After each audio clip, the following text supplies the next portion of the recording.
Assalamualaikum warahmatullahi ta'ala wabarakatuh. Alhamdulillahi rabbil alamin. Wabihi nasta'inu ala umurid dunya waddin. Wassalatu wassalamu ala asrafil anbiya'i wal mursalin. Sayyidina Muhammadin sallallahu alaihi wasallam. Wa ala alihi wa sahbihi ajma'in, amma ba'du. Puji dan syukur hanyalah milik Allah Subhanahu wa ta'ala. Salawat dan juga salam semoga selalu senantiasa tercurah limpahkan kepada Nabi besar Nabi Muhammad sallallahu alaihi wasallam. Tak lupa mudah-mudahan salawat dan juga salam sampai kepada keluarganya Nabi, kepada para sahabatnya Nabi, atba'ut tabi'in, suhada dan juga solihin. Dan semoga Allah sampai kepada kita semua yang selalu berusaha mengikuti jejak langkahnya, mengikuti syariatnya. Kita semua mendapatkan syafaatul uzma fi dunya ila yaumil jaza. Amin ya Allah ya Rabbal alamin. Ikhwanul muslimin wa akhwatul muslimat rahimakumullah. Alhamdulillah, di pagi yang penuh dengan berkah, di pagi yang penuh dengan rahmat, di mana hari ini adalah bertepatan di hari Rabu tanggal 18 Ramadan. Alhamdulillah, perjumpaan kita semoga selalu senantiasa ada dalam lindungan Allah, selalu ada dalam rahmatnya Allah Subhanahu wa ta'ala. Amin ya Allah ya Rabbal alamin. Dalam kajian kali ini masih sama dengan kajian yang sambungan yang kemarin. Setelah Al-Quran diturunkan, setelah Al-Quran diturunkan ke Baitul Izzah, ke langit keempat, lalu dicicil sesuai kejadian, diwahyukan kepada Rasulullah SAW. Bagaimana ketika Nabi Muhammad, Nabi kita, mendapatkan wahyu daripada Allah lewat pelantaraan malaikat Jibril. Ketika Nabi Muhammad mendapatkan wahyu, lalu Nabi Muhammad menyampaikan kepada sahabat, dan sahabat menghafal dari wahyu yang dibacakannya itu. Ada sebagian sahabat yang menulis di atas pelapah kurma, ada yang menulis di atas batu, ada yang menulis di kulit, ada yang menulis di pohon. Hadirin ikhwanul muslimin wa akhwatul muslimat rahimakumullah. Lalu ada pertanyaan, kenapa Al-Quranul Karim tidak ditulis, tidak disusun menjadi 30 juz itu semasa Nabi Muhammad masih hidup?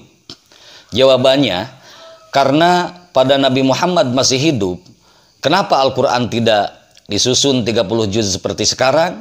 Jawabannya karena di waktu itu wahyu belum selesai diturunkan. Dipastikan dan dikhawatirkan Al-Quran ini banyak perubahan susunan. Oleh karenanya di zaman Nabi masih hidup, Nabi tidak menyusun Al-Quran secara mushaf 30 juz, tetapi banyak dihafal. Yang kedua, di saat itu tidak banyak di kala waktu itu orang atau sahabat yang pandai menulis, pandai membaca. Tetapi dengan dihafal, betapa cepatnya, betapa kuatnya hafalan para sahabat di kala itu. Ikhwanul muslimin wa akhwatul muslimat rahimakumullah. Akhirnya pada satu hari Rasulullah SAW pun wafat. Setelah wafatnya Nabi kita, Nabi Muhammad SAW, regenerasi kekhalifahan turunlah kepada Khulafaur Rasyidin. Yang pertama adalah Sayyidina Abu Bakar. Sayyidina Abu Bakar, Sayyidina Umar, Sayyidina Utsman, dan yang terakhir yang keempat adalah Sayyidina Ali karamallahu wajhah radhiyallahu ta'ala anhu. Nah, di zaman Sayyidina Abu Bakar radhiyallahu ta'ala anhu, bukan berarti tidak ada masalah, bukan berarti tidak ada godaan, tidak ada halangan dan rintangan.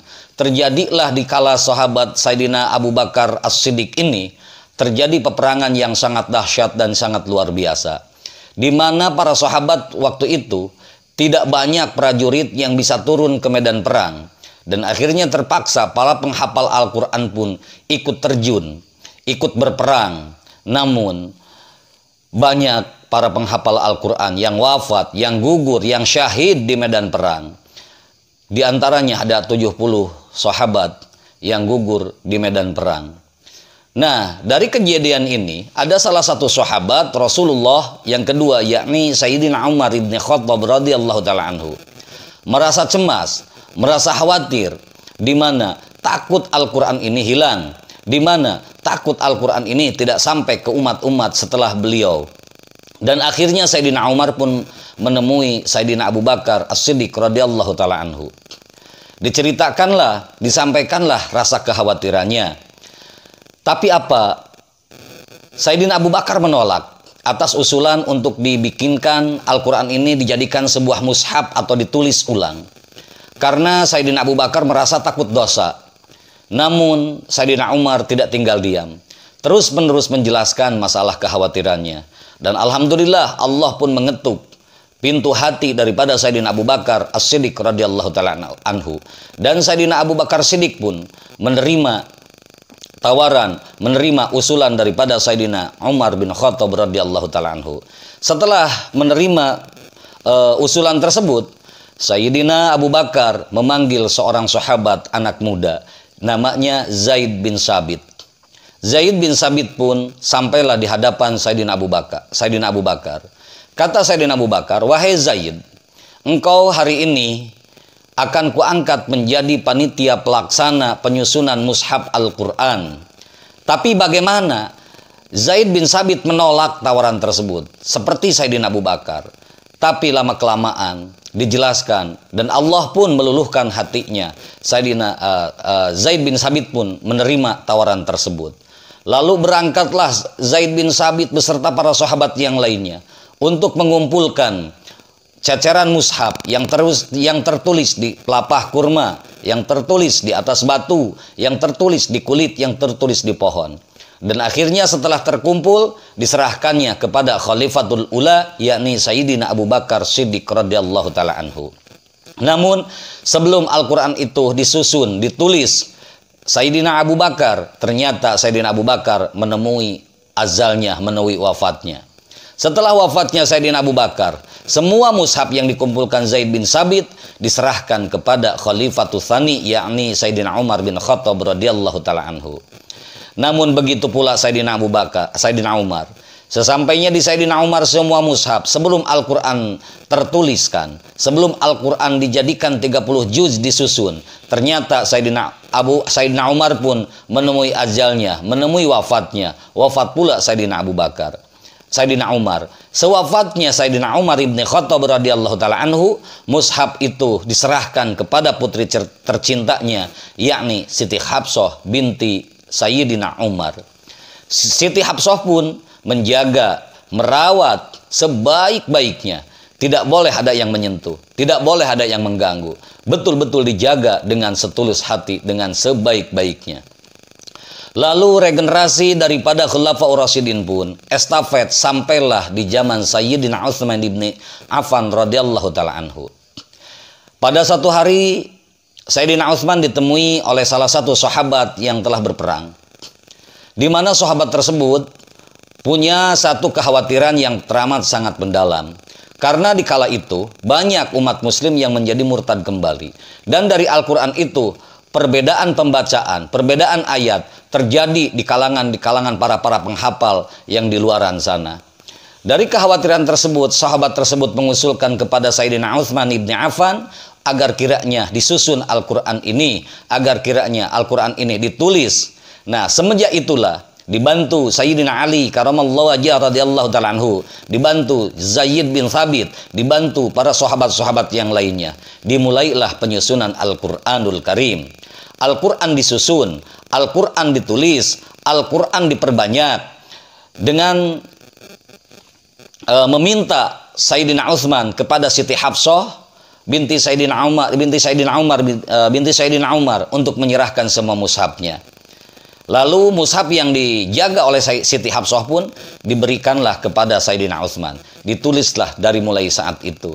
Ditulis dengan rapi, dikumpulkan para penghafal, dikumpulkan semua mushaf agar kiranya tidak ada salah tulisan, salah cetakan, salah bacaan, sehingga sampai bacaannya semua sama semua dengan tulisannya. Ditulislah. Dari saat itulah Al-Quran tulis yang isinya ada 6.666 ayat, yang isi hurufnya ada 1.270.000 huruf, yang dimana suratnya ada 114 surat, yang dimana juznya ada 30 juz.